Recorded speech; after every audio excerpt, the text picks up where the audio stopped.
Hello, everyone. This webinar will be focusing on how to access your OFBI quarterly reports. When you're accessing Sage, please make sure that you're using Internet Explorer. Do not use Google Chrome, excuse me, as Google Chrome is not compatible with Sage. And if you use Google Chrome, what's going to happen is it's going to look like you're inputting information. It's going to look like you submitted the information. But then when we open it up, we don't see anything. So use Internet Explorer. The website for Sage is www.sage.nj.gov. That's www.sage.nj.gov. The quarterly report timeframe. The first quarter report covers the months from January 1 to March 30th and is due April 30th. The second quarter report covers the months of April 1st to June 30th and is due July 30th. Now, the second payment, which will represent 50% of your overall award, of your total award, will be released if and only if the first quarter report is submitted and the second quarter is submitted and shows that the entire initial first payment has been fully expended. That's right. So you've got your initial payment that you received when the contract was executed. You submit your first quarter report that's going to be due on April 30th. The second quarter report is due July 30th. And when the second quarter report is submitted, the fiscal expenditure part of the second quarter report needs to show that the initial payment has fully been expended. That is the only time that we will release the second quarter payment. The third quarter report covers the months of July 1 to September 30th. That's due October 30th. And the fourth quarter report is due October 1st. It covers the months of October 1st to December 30th, and that's due January 30th, 2021. The final payment will be released after the final report is reviewed and approved. All right, so now we're going to go live. All right, so you log into Sage. This is our Sage test site, and this is what we use for webinars and to test our reports and applications.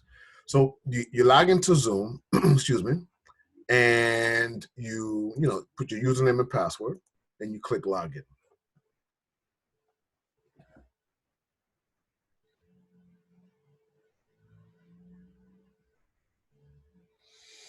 The first thing you're going to do is you're going to come to my task page. And for those that are already been executed, this should be empty. It's not going to look as busy as this.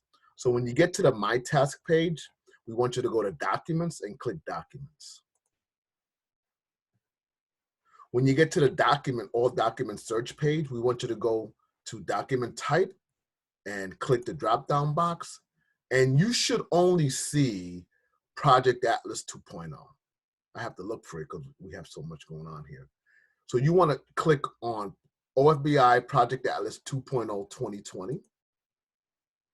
Then you want to go to the status box, come to the and click the drop down box, and you want to click execute it. And then you want to click search. So that after you click search, the name, your organization should pop up, and it will pop up. So we're using Servicios Latino de Burlington County. They're usually our test agency in this demo site. So you go under name and you click your OFBI grant number, right?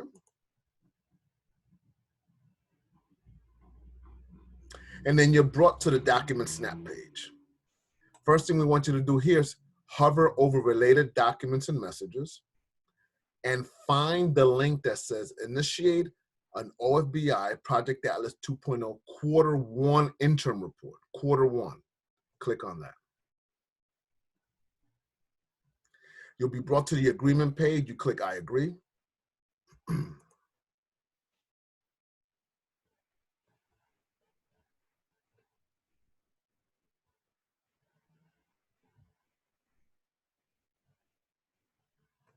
Takes a second. All right, and then you're brought to back to your document snap page.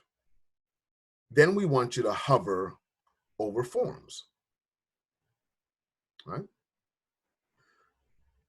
The first link we want you to do is click cover page.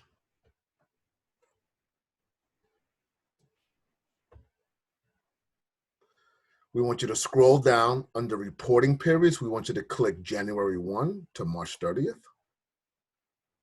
And then we want you to insert this information. So I'm going to put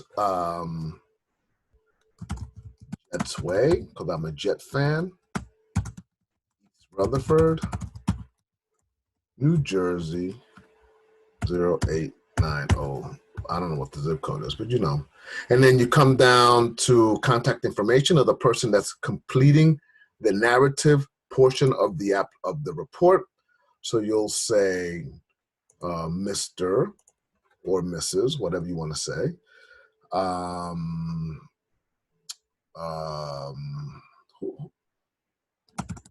Curtis Martin. Anything with an asterisk you have to complete. His telephone number is 123-456-7890. His fax number is 123-456-7890. And his email is jets.com.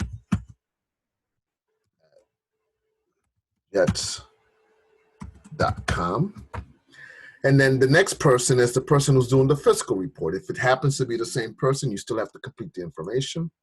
So let's say it's Ms. Mo Money. And Ms. Mo Money's telephone number is 123-456-7890. I mean, you would have to insert the correct information, of course.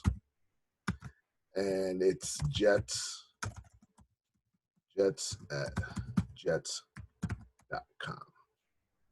right? And then at the bottom, you click this box that says, by checking this box, the grantee fiscal officer and the executive director hereby certify that the information obtained in this OFBI direct services, it should say Project Atlas, but don't worry about that, is true in all respects, and that program activities and expenditures reflected herein are in accordance with the provisions of the grant agreement. You scroll up to the top and you click Save.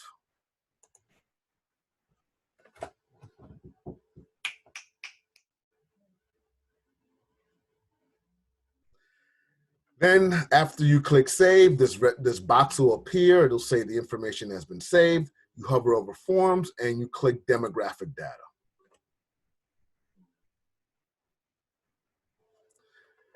And then this is specifically for Project Atlas. We try to be as universal as we could because at the time that we created this, we weren't sure what the pilot projects were going to be. So, you know, you have to insert some information in here. If nothing is done, then you have to insert 0. But for test purposes, I'm gonna do 1. So 1 of everything. But you look at the ones that deal with what your project is trying to do, and then you indicate if anything is going on. Now, if nothing is going on, then you would put zeros in here. You just can't leave this blank, right? If nothing is going on because you haven't implemented the project, you're still waiting to deal with the coach, you just met with the support center folks, you're doing the needs assessment, so maybe none of this makes sense for you right now because you haven't implemented the project. If there is, you know, then it's the sex data, you know, are they male or female? And then the ethnicity, you know, for test purposes, I'm doing 1. And then you scroll up to the top and you click Save.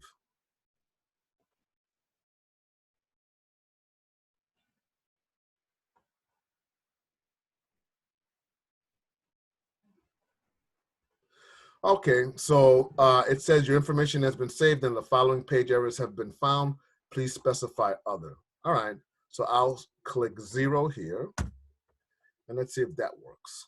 Scroll up to the top, click Save.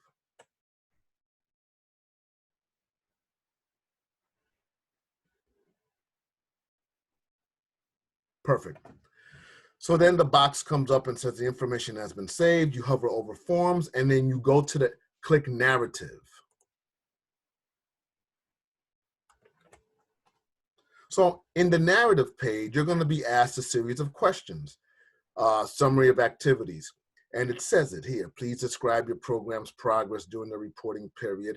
And since this is a Project Atlas and it's a capacity building program, a lot of the information in the first quarter report is going to be dealing with the planning, the meeting with the support center, the conversations that's what you had with the support center, what you're going to be doing in terms of the coaching, when is that going to happen. And so some of the primary accomplishments are going to really speak to either the capacity building end of it, or if you started implementing the program, it'll also include a primary accomplishments of the program that you've been funded to, the pilot project that you've indicated that you plan to move forward with. Then C talks about primary challenges, and when you complete primary challenges, you want to really focus on what are the primary challenges for the organization as it relates to capacity building, training, and infrastructure development. Like, what are those issues that you think you're going to be dealing with? If you're implementing a project already, then it's and then you need to include also the primary challenges that you've identified with your project moving forward. Then for D, it's what are the primary challenges, solutions. So if you've identified primary challenges either for capacity building and training and infrastructure development or program implementation, then you would have to identify what were the solutions that you came up with to address those challenges in C. Then E talks about changes in program organization, if there's any staff changes, if there's any key staff positions, if you're trying to hire somebody. If there's nothing here, you would write not applicable. And if there is something here, you would describe what that is. Primary training and technical assistance needs. Now this focuses on the capacity building and what you and the support center have identified as the 3 main areas that you're going to focus on as per your one-on-one conversations with Zach. So you would elaborate on what that's going to be like and what steps you think are going to happen. Then it's the website. Do you have a website? Has it changed? Are you using it? Why aren't you using it? You would put that information there. And then the next steps. What would be the next steps that you're planning on doing in terms of capacity building? Now you should have this information because hopefully by this time you have met with your coach, you've done the assessment, they've looked through the assessments and they've identified what the next steps are going to be, and then you indicate what those next steps are. Oh, you know what? I'm doing all this and I'm not inserting anything. So for right here, I'm just going to put test.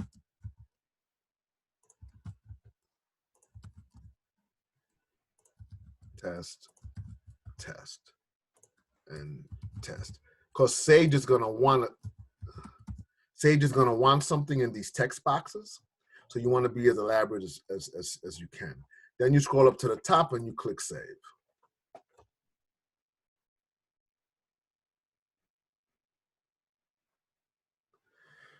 All right, so now that everything is saved, you'll see the save box here. Then you hover over forms and you go to personnel. So for this example, there's 2 personnel pages, one for the ED and one for the program officer, right? So I had budgeted that out of the grant funds, the ED was going to get $5,000 and that $9,000 from other sources were going to be used. So I'm going to say 0 was used this reporting period, and out of the other funds, I'm going to say 3,000. Then for the fringe, I'm going to say 0 was used out of the grant.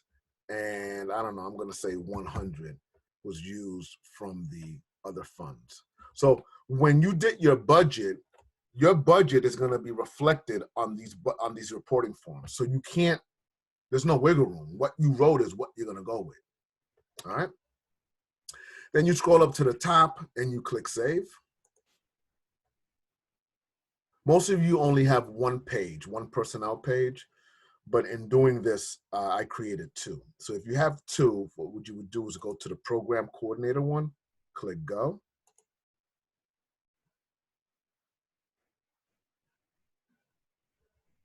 And I budgeted $48.50 for the program coordinator. And I'm gonna say that this quarter, the program coordinator probably maybe, I don't know, I'm gonna say $500. And out of the funds from other sources, I said I budgeted $864, so I'm gonna say $100 was used out of that. And then there's nothing under fringe benefits, so I'm just still gonna put 0 in those boxes. You scroll up to the top and you click save.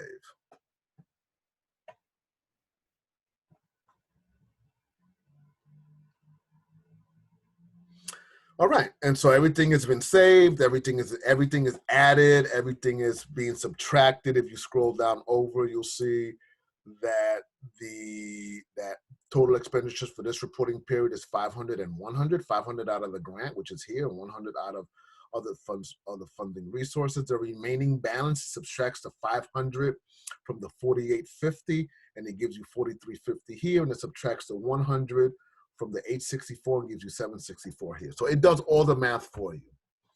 Then you scroll up to the top and you hover over, after you click save, of course, you hover over forms, and the next one you want to go to is consulting contractors.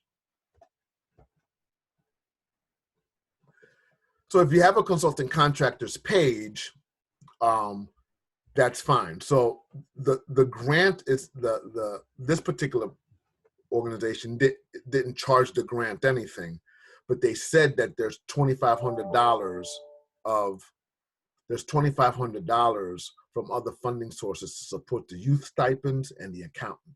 So I'm gonna say that you didn't use. Now you got to be real careful here. If you didn't charge the grant anything, what you want to do is put 0 in the grant column, and then if you're starting to pay stipends to your youth, then you want to be able to say, I don't know, let's say $200. Let's say you did that. For your accountant, again, you didn't charge the grant anything, so you want to put 0 under that column, under that row, and in that column. And then for the accountant, for this quarter, let's say maybe you paid them $500, right? And again, it adds and subtracts and shows you what the issue is. Again, if you didn't put anything under grant state funds, and you accidentally put this $200 that you meant to put under other funding sources, and you put it here, you're going to run a deficit. So we got to keep an eye on that. So you scroll up to the top and you click save. And I tell my staff all the time, and this is not about speed, it's about attention to detail, right? Just take your time. Okay, so it's saved, and then you hover over forms, and then you go to other cost categories. Some of you, most of you have expenditures in other cost categories. So let's say for consumable supplies, you charge the grant $2,250. And let's say, you got your first check and you said, you know what, I got to get some supplies. So you went off and bought $500 worth of supplies. Under funds from other sources, if you look here under consumable supplies, it's 0. So make sure you just put 0 there, right? And then the next row is space rental.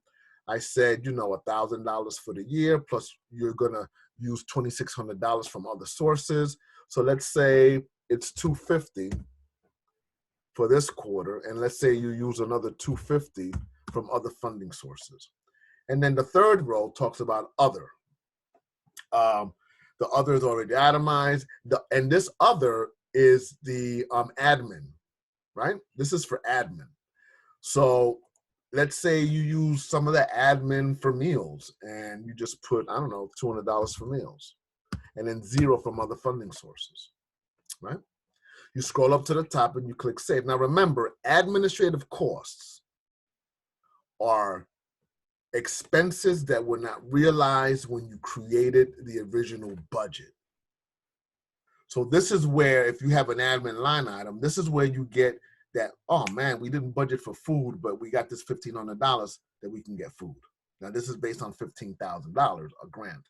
If you receive $10,000, that means that you have, if you were, if you really look through your budget, that you put $1,000 for admin. And admin is discretionary funding for this project, right? Then you scroll up to the top and you click save.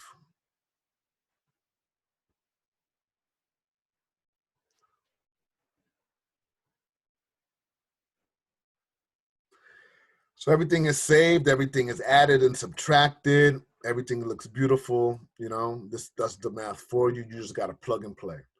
Then you scroll over, you hover over forms, and you go and you click the fiscal page.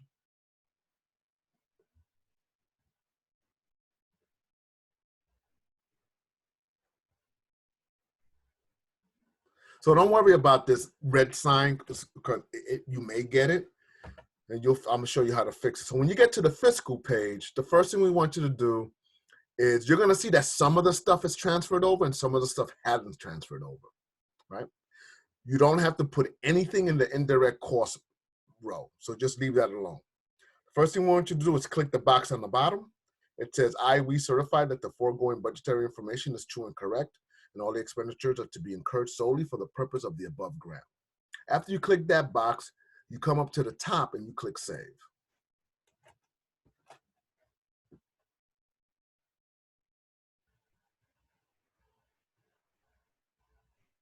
All right? Everything is perfect. Everything has been saved. All the other numbers have been populated over. You see, I didn't use any money for the fringe for the grant, but I used $100 for the fringe of other funding sources. For consultants, I didn't use any money. There's no money for the grants funds here, so I used the money from all the other funding sources, and that automatically goes there. Now, here's the deal: you can't arbitrarily start spending money, and you just can't arbitrarily spend money. Everything is solidly stated in the budget. So if you don't have a for example a administrative line item for that $100 or that for that $1,000 or that $1,500, if you're given a grant for $15,000, you can't arbitrarily input numbers in line items that were not budgeted. And if you want to do that, that's called a budget modification, and that's not going to happen until after you submit the first quarter report, right? So after everything is correct, you see that you were awarded a grant of $5,000. You spent $1,450. When you do your second quarter report, you should make sure that your second quarter report expenditures combined with this quarterly report, the first quarter report, that the expenditures are even or exceed the initial payment. But I talked about that in the PowerPoint presentation. So you come up to the top, you click save, everything is saved, and then the next thing you do is hover over status change. Oh, let me show you one more thing. So they got this thing called miscellaneous attachments. You click on that. It's not part of the process, but let's say there's news clippings. Let's say there is media stuff, and you want to tell us how wonderful you are and how great you're doing in the community. Well, this is the place where you would upload that. If it's a particular link to a news report, you would copy and paste the link to a Word document. You would save it. You would upload it here. Let's say you would click here, look for it wherever you put it on the Word document if it's a link, and then you would say here, you would write link to TV interview, something like that, right? And then you would hit save. I'm not gonna hit save because there's nothing here. I'm gonna hit save anyway. So, and then you hit save, and it'll say everything has been saved, right? Then after everything is done, You hover over status change, and you go to interim report submitted, and then you apply the status. You get to the agreement page, you say, I agree. Are you sure you want to submit your interim report? Yes, I agree.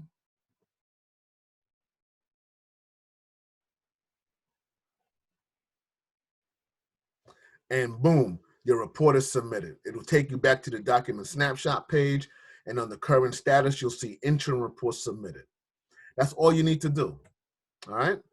So if you have any questions, contact your assigned program officer, either Justin Higgs or Louisa Soto. All right, all. Have a good day.